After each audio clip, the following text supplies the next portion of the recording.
Sementara itu, kendati pembelajaran tatap muka PTM belum dilangsungkan di Kabupaten Jemberana, namun persiapan sudah dilakukan masing-masing sekolah. Selain kesiapan penerapan protokol kesehatan dan vaksinasi guru dan siswa, sekolah juga sudah MOU dengan Dinas Kesehatan terkait mitigasi COVID-19 saat PTM.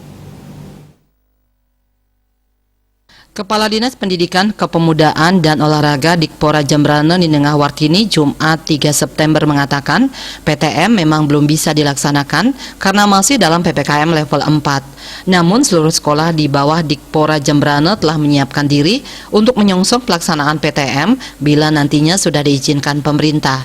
Dikpora juga telah melakukan rapat dan berkoordinasi dengan kepala sekolah terkait persiapan tersebut, baik itu terkait penerapan prokes, target vaksinasi hingga mitigasi pelaksanaan PTM. Mitigasi ini penting selama pelaksanaan PTM. Sekolah juga telah melakukan MOU atau menandatangani kesepakatan dengan Diskes berkaitan penanganan ketika terjadi kasus COVID-19 di sekolah. Fasilitas kesehatan terdekat di satuan pendidikan akan menindaklanjuti sesuai prosedur penanganan COVID-19. Pihaknya pernah melakukan uji coba pola mitigasi di SMP 2 Pekutatan dengan Vaskes terdekat. Dari survei yang dilakukan kepada orang tua siswa dan siswa, mereka sangat menginginkan adanya PTM ini.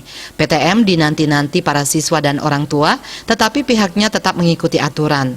Jadi PTM belum bisa dilaksanakan dan sementara pembelajaran tetap dari rumah atau daring.